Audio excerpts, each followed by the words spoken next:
warahmatullahi wabarakatuh. Waalaikumsalam warahmatullahi wabarakatuh. Semangat pagi. Pagi. Baiklah, pada kesempatan ini kita akan membuat keyakinan kelas.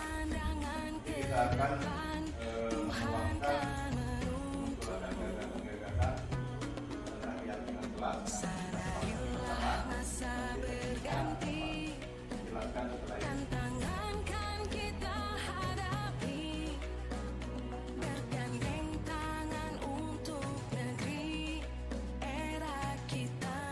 Baiklah, sekarang Bapak akan membagi kalian menjadi 5 kelompok. Nah, kita tidak perlu kita masuk kelompok 6 orang.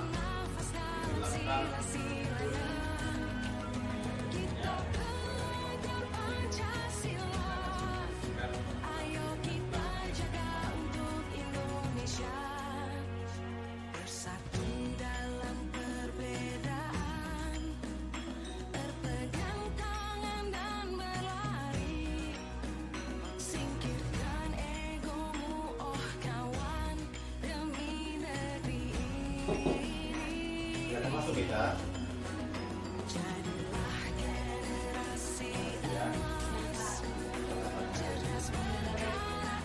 Kita sudah tahu dari Bapak memanggil kita.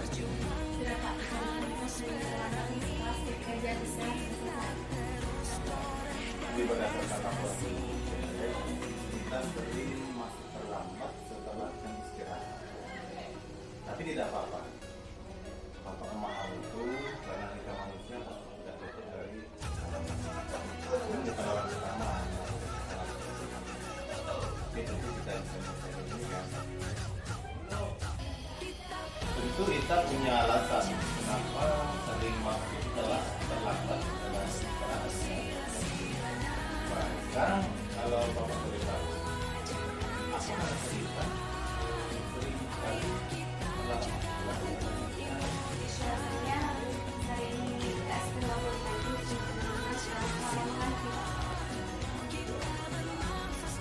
Sekarang mari kita bahas ya. Kira-kira perbuatan kamu yang sering terlambat itu sesuai kita? Menurut kamu keyakinan kelas mana yang tidak sesuai dengan keyakinan itu? Tanggung jawab mungkin Pak. Tanggung jawab ya. Kamu meyakini tidak bahwa tanggung jawab itu sangat penting buat kamu? Meyakini Pak.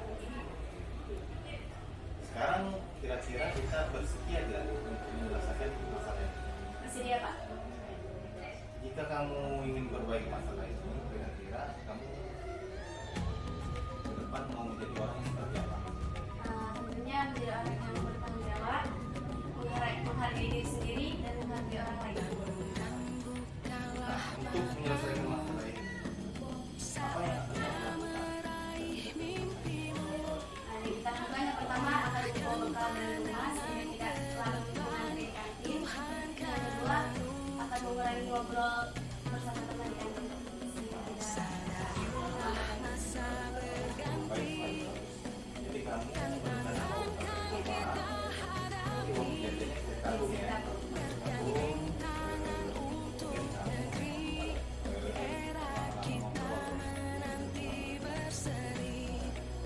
Kapan nih?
Baiklah, assalamualaikum warahmatullahi wabarakatuh. Yang saya hormati kepala sekolah SMA Negeri 2 Wilayah Utara, Bapak M. Amri, SPT MSI, rekan-rekan para wakil, rekan-rekan Dewan Guru dan TU yang sempat hadir pada kegiatan kita hari ini. Marilah kita senantiasa memanjatkan puji syukur dari Allah Subhanahu wa taala karena atas berkat rahmat dan karunia-Nya kita bisa berkumpul di sini melaksanakan kegiatan dalam rangka berbagi pemahaman budaya positif di sekolah sebagai bentuk pengimbasan kami sebagai calon guru penggerak angkatan 7 Kabupaten Ogan Ilir, Provinsi Sumatera Selatan, yang pada saat ini kami sudah memasuki modul 1.4 yaitu budaya positif. Jadi di sini kami ingin berbagi tentang pemahaman penerapan budaya positif khususnya di sekolah kita ini. Salawat dan salam marilah senantiasa kita curahkan kepada junjungan kita Nabi besar Muhammad Sallallahu Alaihi Wasallam serta keluarga, sahabat dan pengikutnya hingga akhir zaman. Pertama, saya mengucapkan terima kasih yang sebesar-besarnya kepada Bapak Kepala Sekolah karena telah memfasilitasi dan memberikan kami kesempatan untuk melaksanakan kegiatan berbagi pengalaman ini, berbagi pemahaman atau pengimbasan tentang budaya positif di sekolah. Tak lupa juga kepada semua rekan-rekan, terima kasih atas kesediaannya menyempatkan dan menyediakan waktu untuk mengikuti kegiatan kita ini. Jadi pada kesempatan ini ada beberapa hal yang akan kita bahas dan kita pelajari, atau lebih tepatnya kami ingin berbagi pemahaman tentang apa yang sudah kami peroleh dalam pendidikan calon guru penggerak angkatan 7.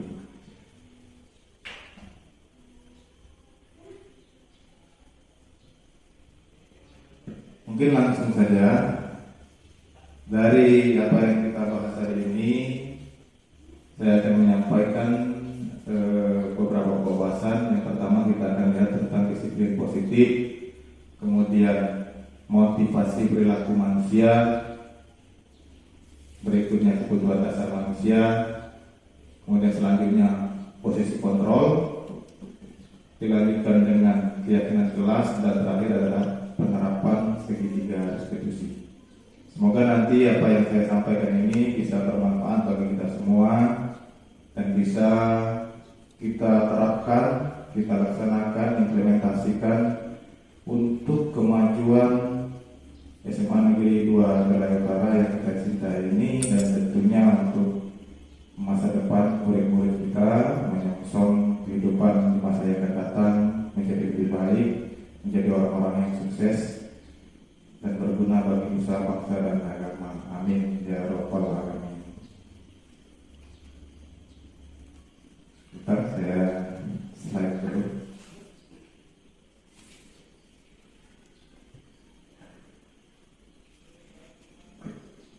Baik, yang pertama kita tentu dalam program guru penggerak ini menginginkan adanya suatu perubahan-perubahan yang dilakukan untuk menciptakan suatu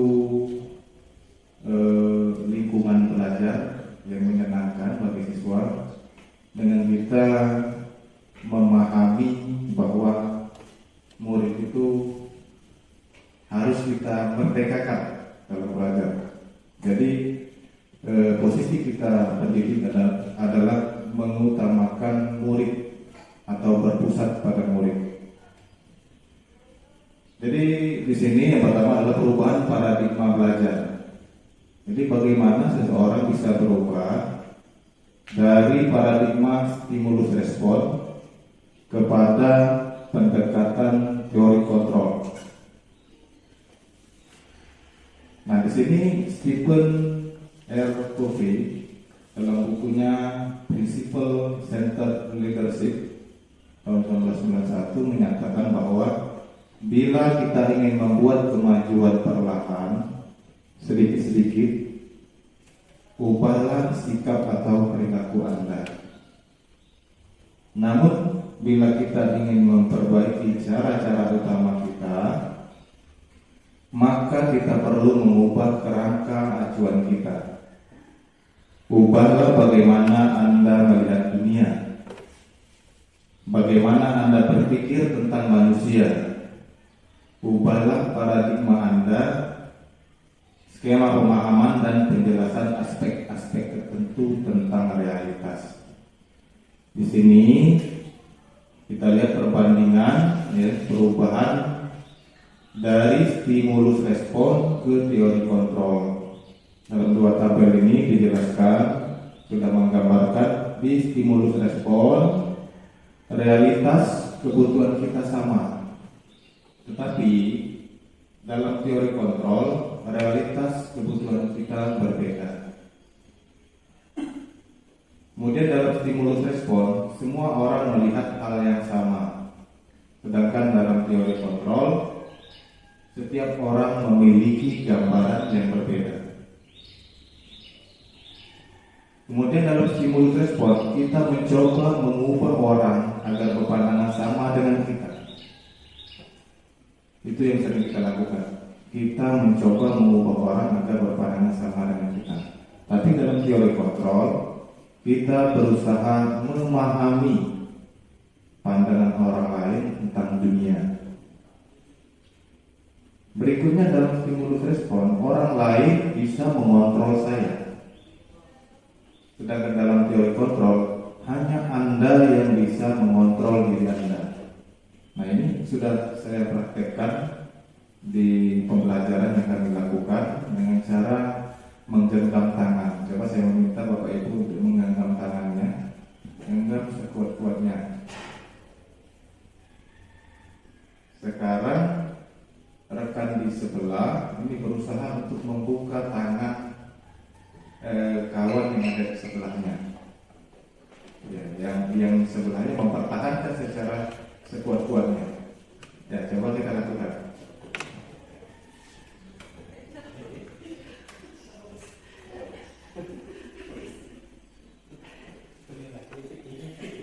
Baik, kira-kira dari apa yang kita praktekkan tadi, apa yang bisa rekan-rekan Bapak Ibu simpulkan?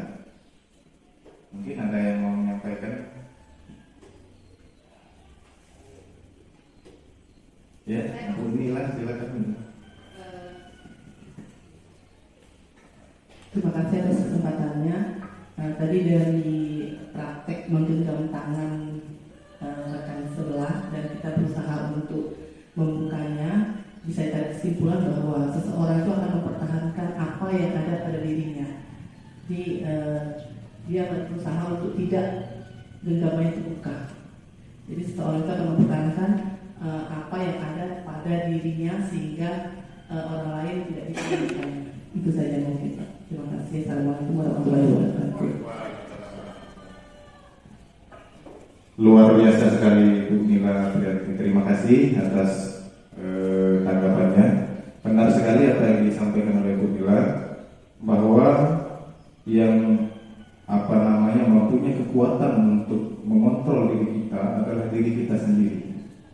Jadi orang lain tidak bisa mengontrol diri kita. Memang kadang-kadang kita merasa bisa mengontrol orang lain.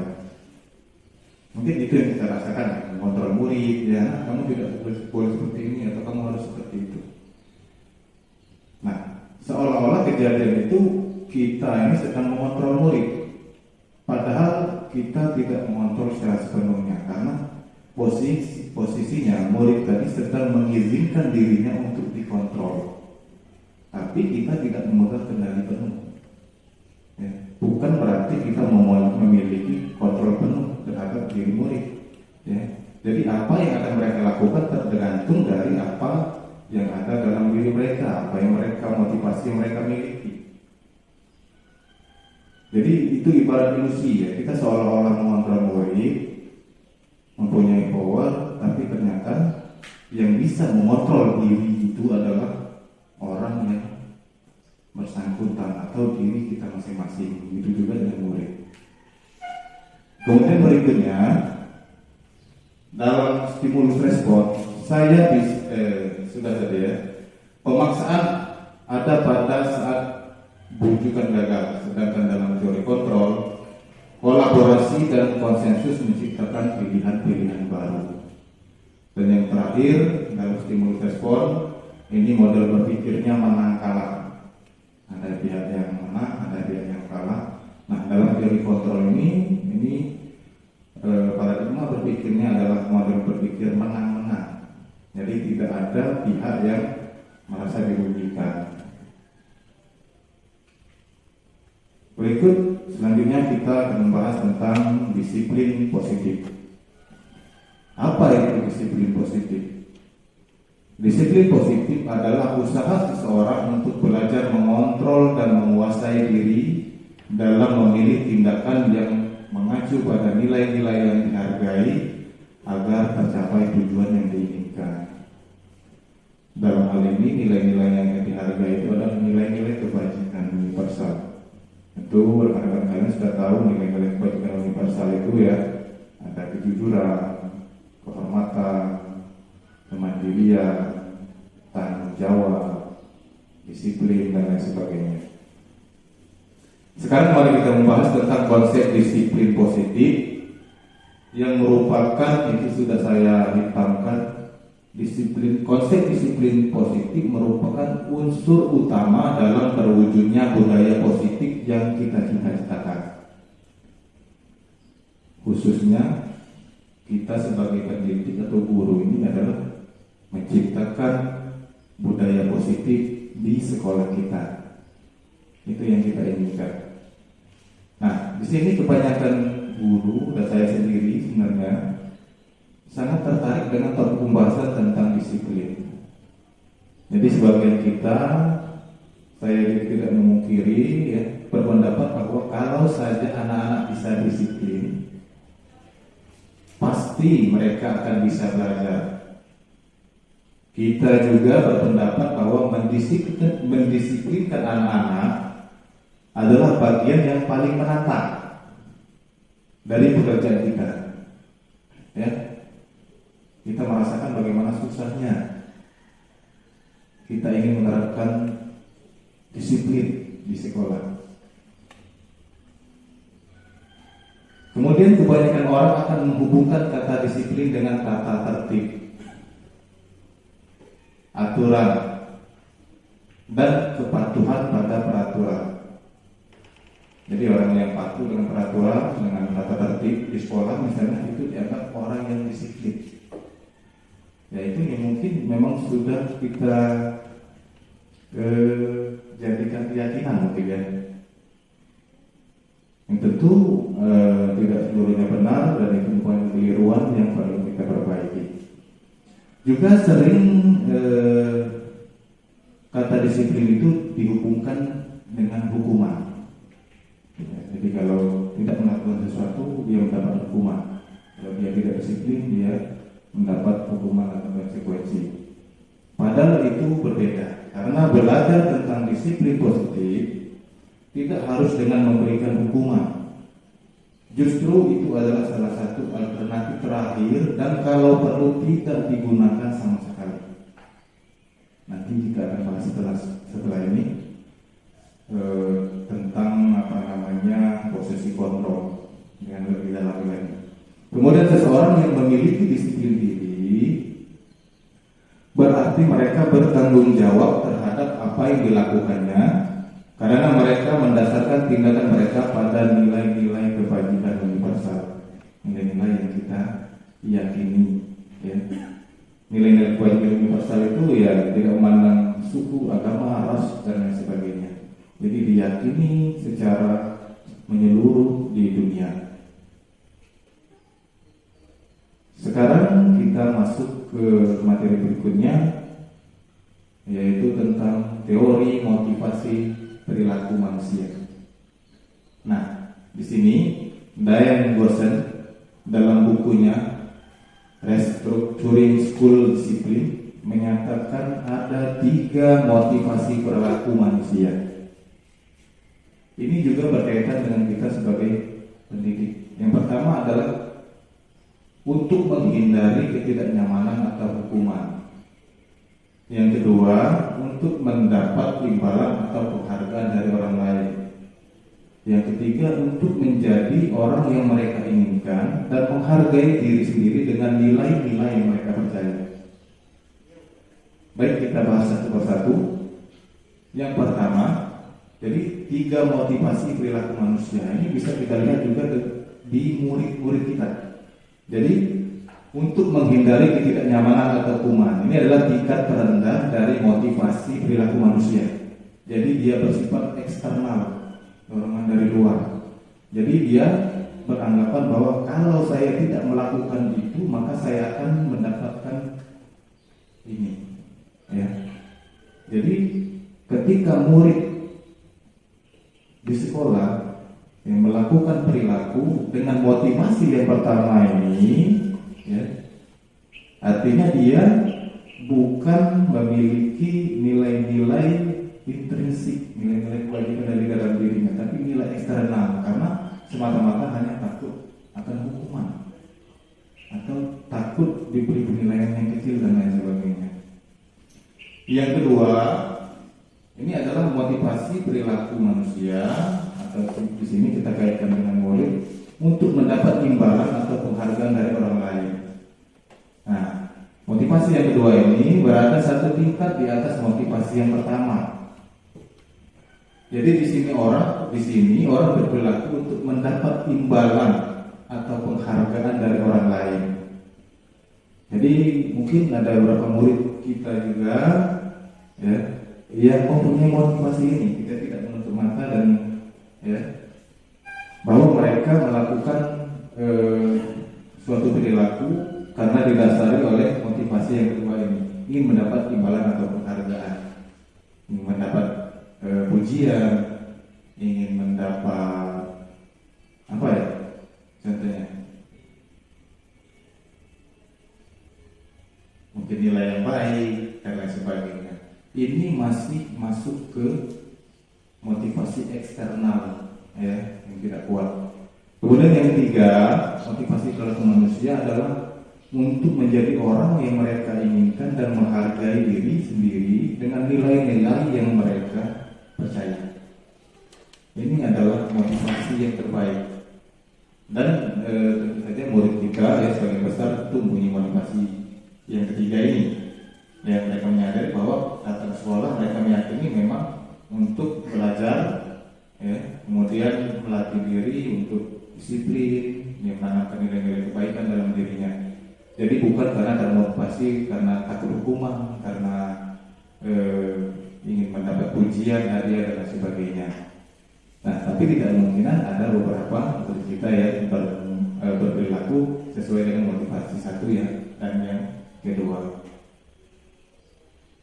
Jadi ketika orang melakukan perilaku sesuai dengan motivasi yang ketiga, mereka akan melakukan sesuatu karena nilai-nilai yang mereka yakini dan hargai.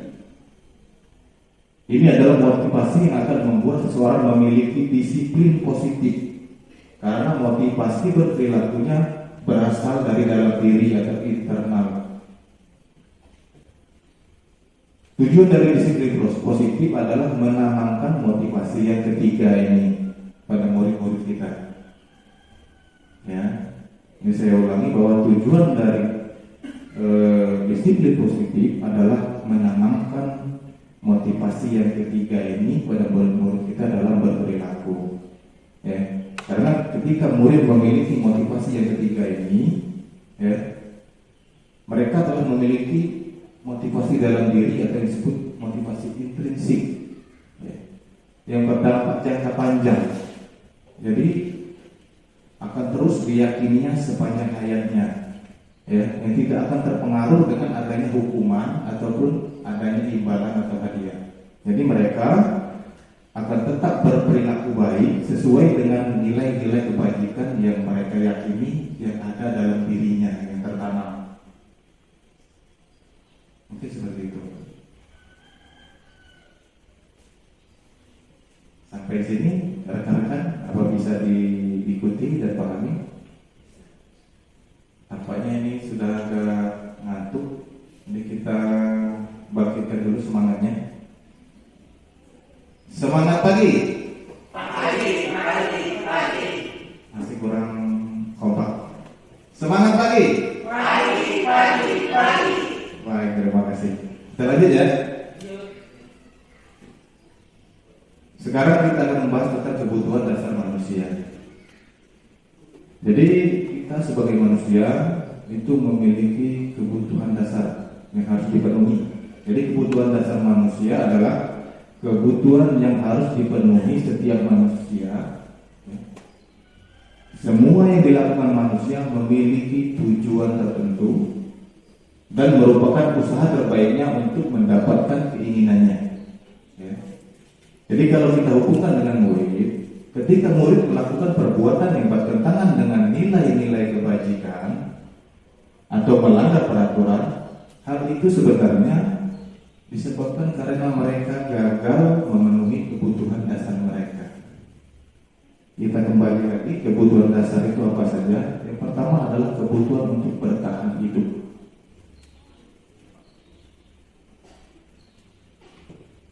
Bahasa Inggrisnya apa Pak? Bertahan hidup.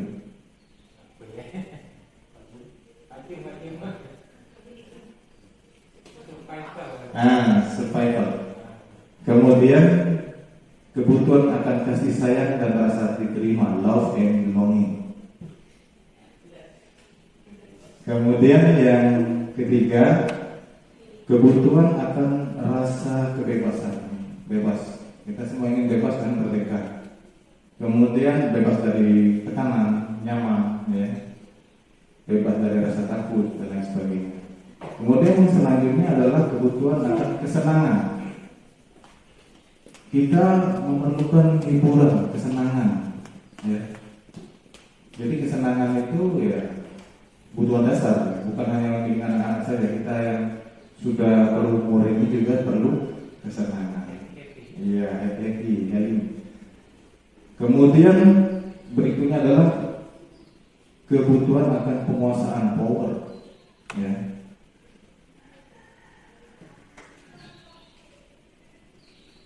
Nah, berikutnya kita akan membahas tentang posisi kontrol. Di sini ada 5 posisi kontrol. Kita sebagai guru maupun sebagai orang tua atau juga sebagai atasan. 5 posisi kontrol itu yang pertama adalah sebagai penghukum. Yang kedua sebagai pembuat rasa bersalah. Yang ketiga sebagai teman, yang keempat sebagai pemantau, dan yang 5 sebagai manajer. Nah, kita akan menempatkan diri kita di posisi yang mana?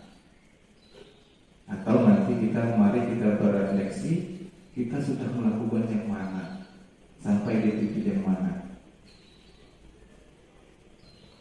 Nah, ini dalam bentuk tabel. Bahwa dari 5 posisi kontrol itu akan saya paparkan satu persatu. Ketika kita berposisi sebagai penghukum, posisi kontrol kita sebagai penghukum, pembuat orang merasa bersalah, teman, pemantau, manajer. Jadi posisi sebagai penghukum, pembuat orang merasa bersalah itu adalah perilaku kontrol negatif. Mungkin kita baru menyadari. Saya juga baru tercerahkan setelah belajar di modul ini dalam pembelajaran CGP. Tapi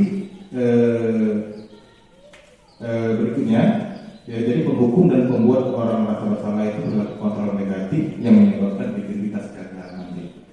Kemudian ada perilaku kontrolnya itu sebagai teman dan sebagai pemantau. Itu masuk dalam perilaku kontrol positif sebenarnya, ya. Kemudian sudah mengarahkan ke identitas berhasil atau sukses. Tetapi yang tertanam di sini nanti efeknya adalah motivasi eksternal, motivasi yang dari luar, bukan dari dalam diri murid kita. Dan yang terakhir adalah posisi sebagai manajer. Ya.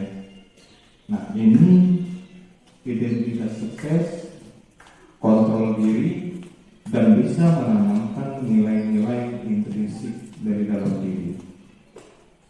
Kita bahas satu persatu ya.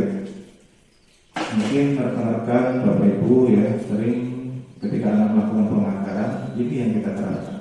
Posisi kontrol sebagai penghukum. Maka guru akan berbuat menghardik, menunjuk-nunjuk, menyakiti baik secara fisik maupun non fisik, atau menyindir. Nah, ketika kita berposisi penghukum, biasanya Bapak Ibu dan juga saya sebenarnya ini akan berkata, kalau kamu tidak datang tepat waktu, silakan kamu lari dari lapangan. Atau kenapa kamu ribut? Push up 5 kali misalnya. Kenapa kamu berkeliaran di halaman pada saat jam belajar? Sekarang kamu diri di lapangan sana.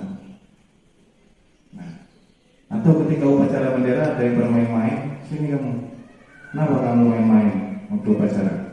Sekarang berdiri di depan yang bendera, hormat selama 15 menit. Nah, itu posisi penghukum. Dan tidak bisa kita pungkiri itu kadang lupa dan kita terapkan. Mari kita refleksikan diri kita. Mungkin ke depan kita perlu perbaikan-perbaikan dalam posisi kontrol pada anak. Itu yang kita harapkan. Hasilnya, ketika kita posisi kontrolnya sebagai penghukum akan melahirkan atau menciptakan anak yang pendendam, pemberontak, dan menyalahkan orang lain. Ya, tentu ketika dia merasa tersakiti secara fisik maupun non fisik, ya, secara psikis, ya, mereka akan menyimpan dendam di dalam dirinya. Ya. Itu sebuah energi negatif, ya, akan terus mereka simpan. Kemudian yang kedua, membuat orang merasa bersalah. Nah, dalam posisi ini, posisi kontrol ini, kita biasanya kita berbuat dengan berbicara dengan nada yang lembut, ya. Kemudian cenderung menjaga kehangatan, tetapi di sini kita akhirnya itu menyalahkan murid, menunjukkan kekecewaan kepada murid, ya. Jadi di sini juga kita menularkan energi negatif. Contoh, ya, guru akan berkata, kamu sudah mengecewakan ibu bapak, atau bapak kecewa sekali dengan apa yang kamu berbuat. Jadi nanti hasilnya murid akan merasa rendah diri hasilnya. Kemudian dia akan menjadi pribadi yang tidak jujur atau menyembunyikan kebenaran, menyangkal kebohongan, menyangkal dan berbohong, ya, karena mereka tidak ingin diposisikan sebagai orang yang berbuat salah. Kemudian yang berikutnya itu posisi kontrol sebagai teman. Nah, ketika sebagai teman, guru ini akan membuat alasan-alasan untuk murid-muridnya. Jadi kita anggap murid ini sebagai teman, kita membantu mereka ketika mereka menghadapi masalah. Ya. Jadi perkataan-perkataannya biasanya lakukan ini untuk ibu. Ya sudah, nanti ibu atau bapak bantu nanti. Ya, sekarang kamu masuk ke kelas.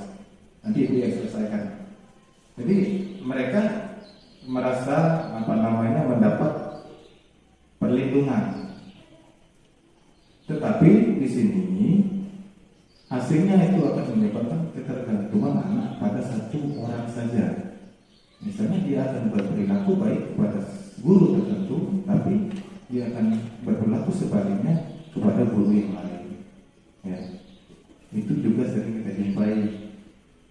Kemudian yang keempat, posisi sebagai pemantau. Di sini ini yang saya rasa paling maksimal kita terapkan sebagai pemantau. Di sini kita menghitung dan mengukur. Contohnya tata tertib dengan poin-poin. Ya.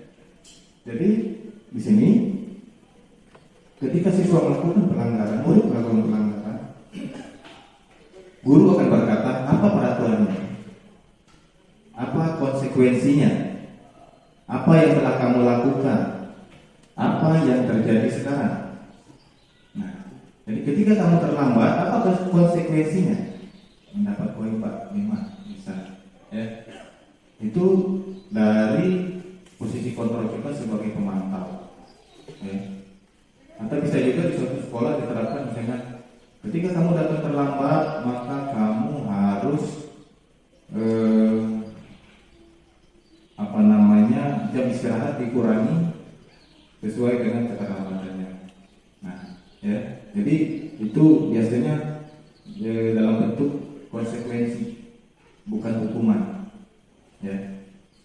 Kemudian berikutnya adalah posisi kontrol yang kelima adalah sebagai manajer. Ini yang ingin kita terapkan dalam menghadapi permasalahan murid-murid kita. Menempatkan posisi kontrol kita sebagai manajer. Guru akan berbuat mengajukan pertanyaan bermakna. Jadi di sini guru akan berkata, apa yang kita yakini? Apa kamu meyakini hal tersebut? Kalau kamu meyakininya, kamu mau kan memperbaikinya? Nah, ini nanti akan berkaitan dengan materi yang berikutnya tentang penerapan restitusi, segitiga restitusi. Mungkin sampai sini ada yang mau ditanyakan? Silakan pada rekan Bapak Ibu.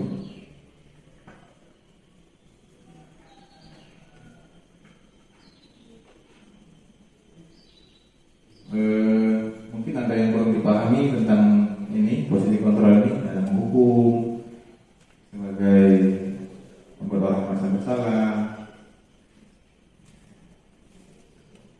Baik, kita lanjut ya, kalau tidak ada kita lanjut. Nah, untuk lebih jelasnya, lebih memahami ini, mari kita sama-sama saksikan video berikut ini ya.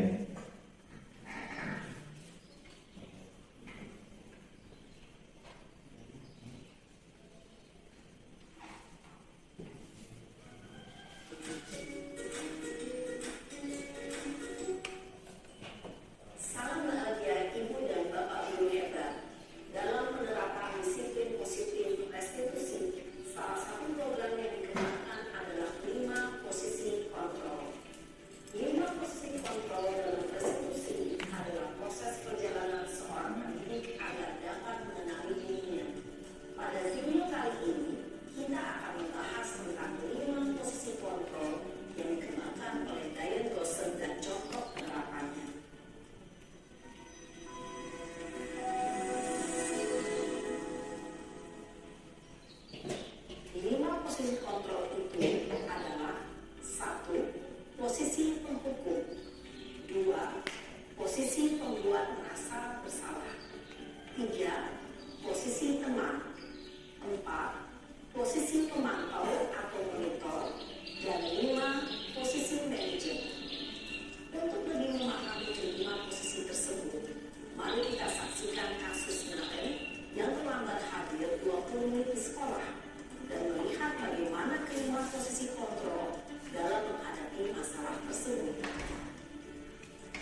maki, dan menyindir.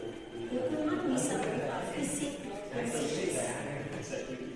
Ibu dan Bapak guru hebat, dampak yang terjadi pada murid ketika guru berada pada posisi penghukum adalah murid cenderung akan memberontak, bahkan menyimpan dendam.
menghargai diri sendiri dan orang lain mungkin ya Bu.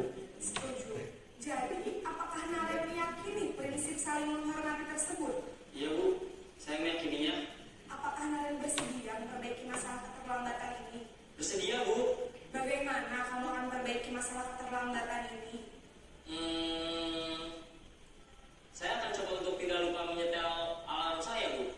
Baik, kalau Naren lupa menyetel alarm di rumah, ada orang yang kira-kira bisa bantu mengingatkan tidak? Ada Bu, kakak saya, Kak Emma. Ada lagi selain Kak Emma? Selain Kak Emma, ada ibu saya. Baik, jadi yang mengingatkan Naren adalah Kak Emma dan ibu kamu ya? Kira-kira akan mulai setel alarm kapan nih Naren? Setelah pulang sekolah, akan segera saya lakukan. Baik, jadi Naren akan setel alarm untuk bangun besok pagi dan akan diingatkan oleh kakak dan ibunda Naren ya. Ada lagi yang mungkin perlu dilakukan Naren agar tidak terlambat bangun lagi? Tidak ada Bu. Baik Naren, terima kasih untuk kerjasama kamu. Sekarang kamu perlu kembali ke kelas untuk belajar. Baik Bu, terima kasih.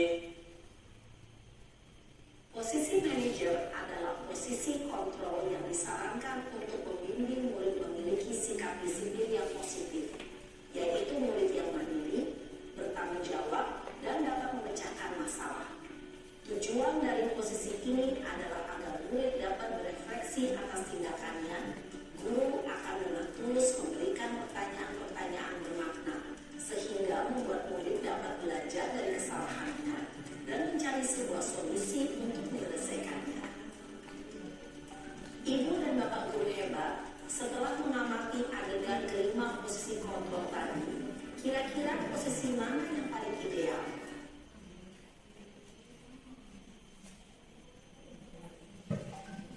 Baik Bapak Ibu, itu tadi kita sudah menyaksikan video tentang 5 posisi kontrol, ya, mulai dari sebagai penghukum sampai yang terakhir adalah manajer. Dari situ marilah kita merefleksikan diri kita masing-masing. Kira-kira sampai saat ini kita sudah menerapkan atau memposisikan diri kita dalam mengontrol murid itu di posisi yang keberapa? Apakah sebagai penghukum, apakah sebagai pembuat rasa bersalah, atau sebagai teman, atau sebagai pemantau, atau sebagai manajer. Mungkin bervariasi ya, ada yang dari 1 sampai yang ke-4, tapi mungkin yang ke-5 yang belum kita laksanakan. Nah, jadi di situ mungkin kita sudah memperoleh pemahaman tentang penerapan budaya positif dengan posisi kontrol kita. Jadi itulah gunanya kita untuk selalu belajar sepanjang hayat, selalu merefleksikan apa yang kita lakukan untuk melakukan perbaikan-perbaikan di masa yang akan datang. Dan saya yakin rekan-rekan, Bapak Ibu semua bisa melakukan perbaikan-perbaikan itu, karena kita memiliki suatu tujuan, suatu motivasi yang sama, yaitu menjadikan murid-murid kita murid-murid yang sukses di masa yang akan datang. Berikutnya kita lanjutkan ya. Sekarang untuk menanamkan nilai-nilai kebajikan, membiasakan kebiasaan positif, maka itu diterapkan dalam keyakinan kelas. Keyakinan kelas itu adalah nilai-nilai kebajikan yang disepakati kelas, kemudian diterima secara bersama-sama, kemudian nilai-nilai itu bersifat universal, artinya lepas dari latar belakang budaya, bahasa, suku, bangsa maupun agama. Nah, nilai-nilai kebajikan universal itu ya seperti yang kita pahami bersama tadi, di antaranya seperti keadilan, kehormatan, peduli, integritas, kejujuran, keamanan, pelayanan, keselamatan, dan banyak lainnya. Nah, dalam menyusun keyakinan kelas itu harus disusun berdasarkan usulan atau masukan murid dan bisa ditinjau sewaktu-waktu bila diperlukan. Jadi bukan kita yang menentukan, tapi kita mengadakan musyawarah. Jadi murid di sini diberikan kebebasan untuk mengemukakan pendapatnya tentang nilai-nilai apa yang akan dijadikan keyakinan kelasnya. Dan itu juga sudah mulai kami terapkan di beberapa kelas, termasuk dari rekan-rekan CGP yang lain, sudah menerapkan pembuatan keyakinan kelas. Jadi kelas 12 IPA, 12 IPS, 11 IPA, 11 IPS, yang ada kelas 10 IPA. Ini contoh keyakinan kelas. Jadi dia lebih bersifat abstrak ya, tapi bukan yang menjurus ya, tapi dia lebih ke abstrak, ke nilai-nilai universal yang diyakini ya. Jadi contohnya setiap anggota kelas ya harus merasa senang, setiap anggota kelas harus saling menghormati dan menghargai itu. Jadi bukan yang spesifik ya. Dan masih bersifat abstrak ya, tentang nilai-nilai kebajikan universal yang kita yakini. Nah, ini hasil dari yang kami terapkan dalam pembuatan keyakinan kelas di kelas 12 IPA. Dari berdasarkan hasil diskusi dengan kami bentuk kelompok, di sini keyakinan kelas 12 IPA itu pertama itu datang tepat waktu 15 menit sebelum pembelajaran dimulai, selalu berdoa sebelum dan sudah pembelajaran, saling menghormati baik dengan guru maupun sesama teman dan seluruh warga sekolah. Kemudian menerapkan budaya 5S, menjaga kerukunan dan tidak membeda-bedakan, menjaga kebersihan kelas dan lingkungan sekolah.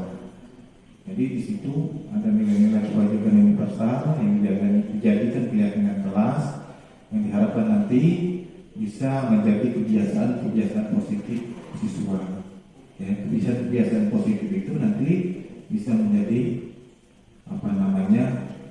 budaya positif yang kedepannya diharapkan menjadi karakter yang bisa memperkuat murid, menjadikan sebagai nilai-nilai yang diyakini dari dalam diri mereka atau nilai-nilai intrinsik yang ada dalam diri mereka yang mereka yakini tanpa ada faktor-faktor paksaan dari luar atau eksternal tadi. Jadi kita menginginkan terbentuknya motivasi intrinsik, walaupun itu tidak mudah. Apalagi kita ini jenjangnya sudah SMA ya SMA. Tentu banyak sekali kendala-kendala yang harus kita hadapi. Tapi saya yakin kita semua ya dengan kerjasama, kolaborasi, kekompakan antara kita semua bisa melakukan perubahan-perubahan yang lebih baik demi masa depan murid-murid kita. Sepakat ya? Sekarang yang terakhir adalah penerapan restitusi berkaitan dengan posisi kontrol sebagai manajer tadi. Apa itu restitusi? Restitusi ini digambarkan sebagai sebuah segitiga. Sebuah segitiga restitusi adalah suatu proses menciptakan kondisi bagi murid untuk memperbaiki kesalahannya sehingga karakter mereka lebih kuat ketika kembali kepada kelompoknya. Dalam segitiga restitusi ini ada 3 sisi. Sisi yang pertama adalah yang dasar ini menstabilkan identitas. Kemudian sisi yang kedua validasi tindakan yang salah. Dan sisi yang terakhir yang ketiga adalah menanyakan keyakinan.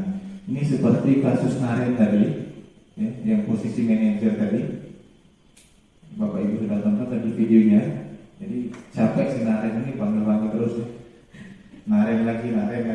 Namun dari situ menggambarkan bagaimana posisi kontrol dari masing-masing ya, dari penghukum sampai manajer. Nah, penerapan segitiga restitusi ini ya menempatkan posisi kita sebagai posisi kontrol kita sebagai manajer ya.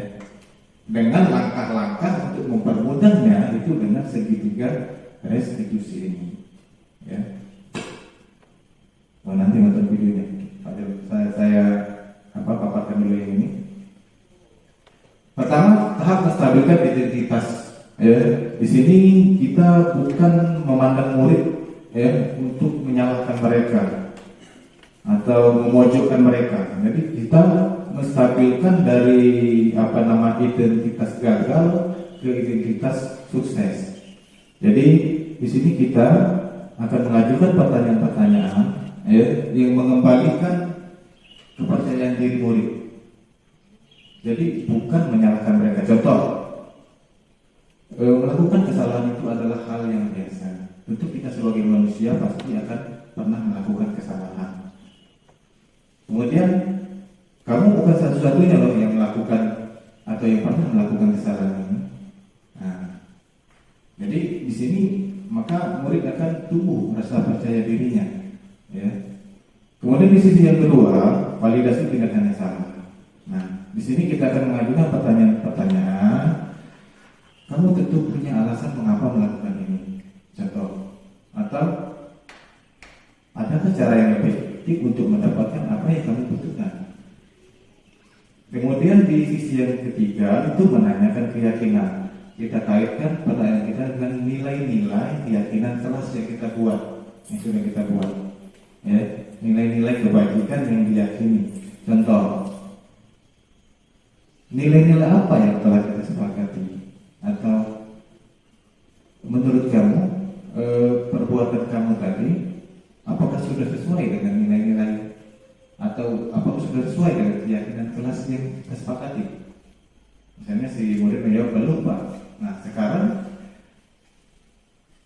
keyakinan kelas yang mana yang belum kamu keyakinan kelas mana yang belum kamu terapkan? Nah, di situ kita juga bisa memberikan pertanyaan. Misalnya kamu ingin menjadi warak seperti apa? Nah, di sini mendorong murid untuk bisa memecahkan permasalahan-permasalahan yang dialaminya secara mandiri. Ya.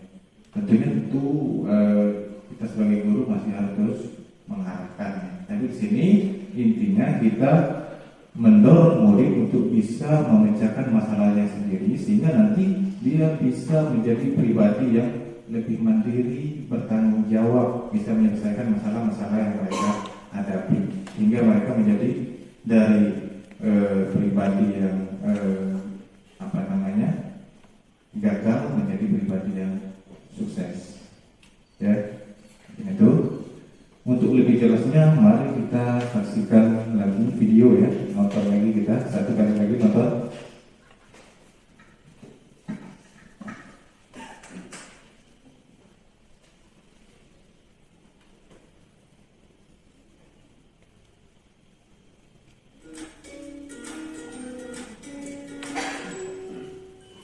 Salam dan bahagia Ibu dan Bapak Guru hebat. Pada video kali ini kita akan membahas tentang salah satu program disiplin positif yang diterapkan di lingkungan sekolah yang dikenal dengan nama restitusi.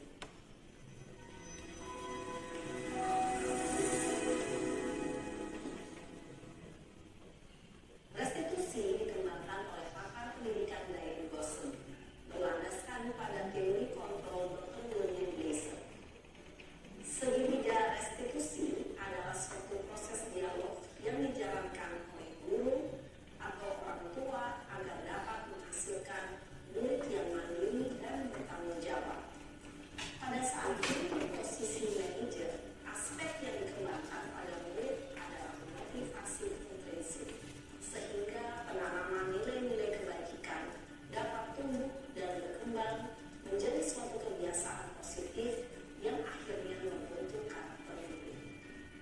Proses dialog ini terdiri dari 3 langkah yang digambarkan pada ketiga sisi pada segitiga restitusi.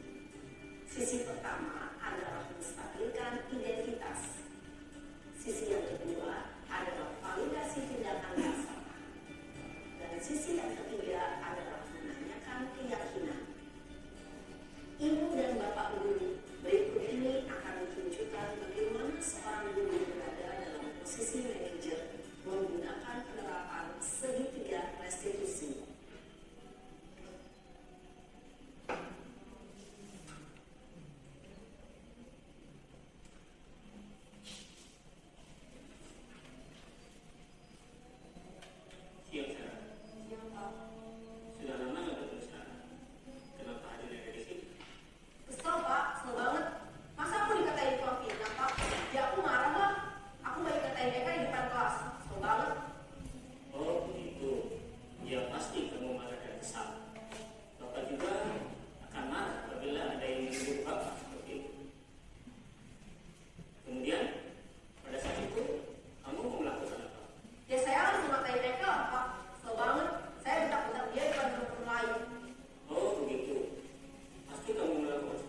sesuatu yang penting bagimu.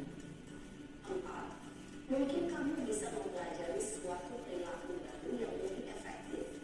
Bersediakah kamu mempelajarinya?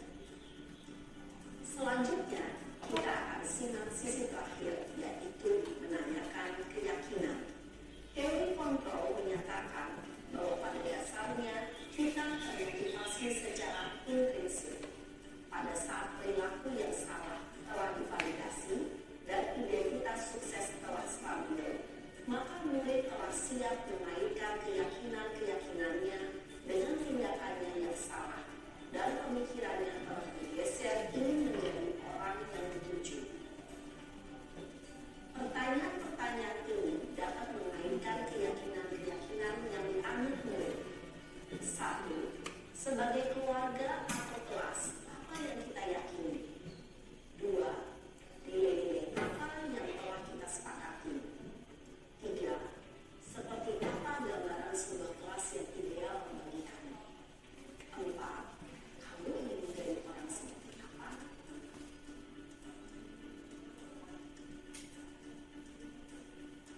Dalam menerapkan segitiga restitusi, perlu diperhatikan beberapa hal, yaitu 1. Perilaku yang salah perlu dikaitkan dengan nilai-nilai atau keyakinan-keyakinan yang telah disepakati atau dituju. 2. Kesediaan orang yang melakukan kesalahan untuk memperbaiki masalah. 3. Pemecahan masalah sebisa mungkin relevan atau memiliki hubungan dengan masalah yang ada.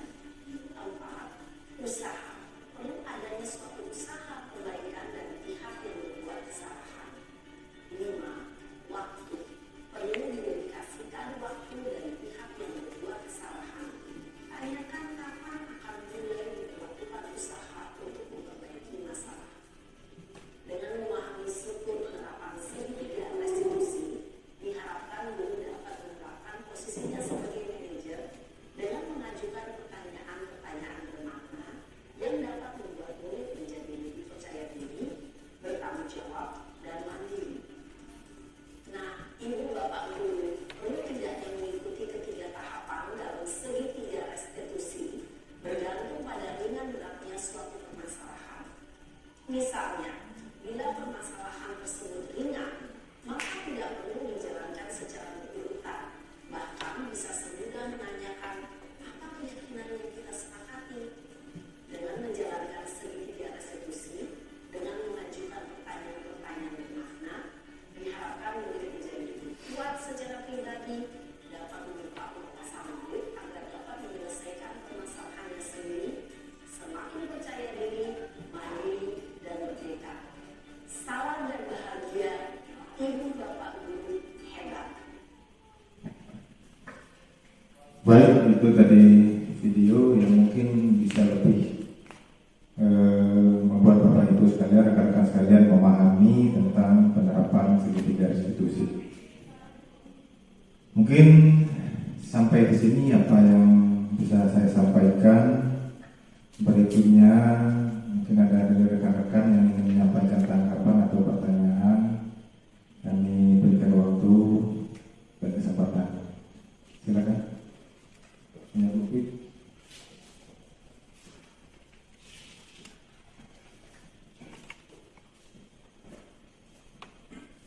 Terima kasih kepada Pak Ahmad Masudi sudah memberikan kesempatan kepada saya untuk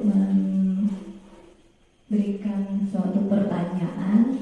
Tadi dari beberapa materi yang sudah disampaikan, ya saya tertarik di sana ada tentang penghukum dan restitusi.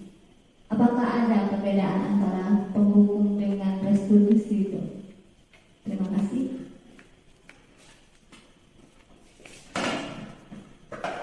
Ya, terima kasih Bu Fitriyanti pertanyaannya yang luar biasa sekali. Bahwa ketika kita berposisi sebagai penghukum, ya, kita akan memberikan tindakan yang tanpa adanya suatu kesepakatan. Jadi kita memberikan, misalnya ketika anak terlambat, kita berikan mereka hukuman berlari di lapangan 2 kali. Ya, Jadi tidak akan ada kesepakatan antara guru dan murid. Jadi posisi kita adalah menghukum si murid yang terlambat tadi. Nah, ketika posisi kita di posisi manajer restitusi, ya, kita memposisikan diri kita untuk menjadikan murid ini bertanggung jawab untuk memperbaiki kesalahan-kesalahan yang mereka buat, ya, dengan menggunakan nilai-nilai yang ada dalam diri mereka atau nilai-nilai intrinsik. Kemudian ada juga perbedaan antara hukuman dan konsekuensi, ya. Jadi pertanyaan Bapak Ibu juga sekalian. Nah, kalau konsekuensi itu sesuatu yang sudah disepakati antara misalnya kita sebagai guru dengan murid. Contohnya misalnya apabila kamu tidak mengumpulkan tugas, maka kamu harus membuat tugas lebih banyak. Atau ketika kamu tidak melaksanakan piket, maka kamu mendapat poin pelanggaran dan lain sebagainya. Itu sudah disepakati antara murid dan guru. Berbeda dengan hukuman, ya, murid di sini tidak tahu sama sekali terhadap apa yang akan kita lakukan atau dari perbuatan mereka, akibat dari perbuatan yang mereka lakukan. Mungkin itu saja, Bu Fitriyanti. Bagaimana? Ya, terima kasih. Kemudian saya minta satu saja dari rekan-rekan sekalian untuk bisa merefleksikan tentang apa yang kita pelajari hari ini. Gimana? Pak Angga mungkin? Ini Bapak Wakil Kurikulum kita, Pak Angga Pratama, mohonkan untuk merefleksikan pembelajaran kita hari ini.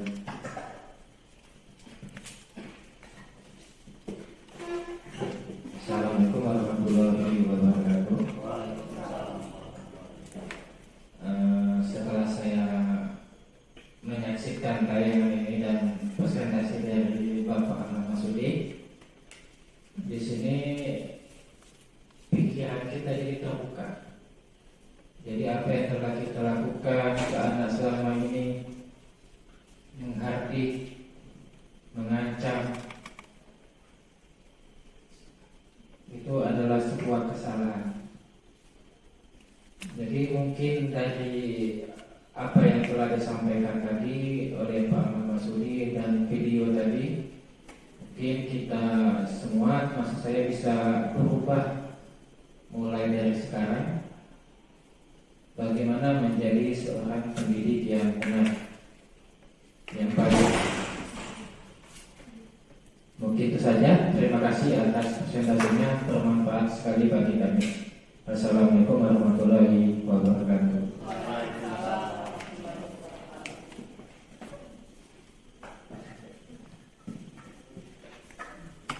Terima kasih kepada Bapak Angga Pratama atas refleksi yang telah diberikan, sangat luar biasa sekali. Jadi di akhir ini marilah kita sama-sama, ya, melakukan perubahan-perubahan, memperbaiki diri, belajar sepanjang hayat agar kita mampu menjadi seorang pendidik yang baik bagi murid-murid kita dan menciptakan kemerdekaan belajar bagi murid-murid kita. Mungkin itu saja berbagi pemahaman yang bisa saya sampaikan pada hari ini. Lebih dan kurang saya mohon maaf. Sekali lagi saya ucapkan terima kasih yang sebesar-besarnya kepada kepala sekolah dan seluruh rekan-rekan sekalian atas kesempatan dan kesediaannya meluangkan waktu dalam kegiatan ini. Mohon maaf apabila ada kata-kata yang salah atau kata-kata yang kurang berkenan, dan kepada saya mohon ampun. Saya akhiri. Billahi taufiq wal hidayah. Wassalamualaikum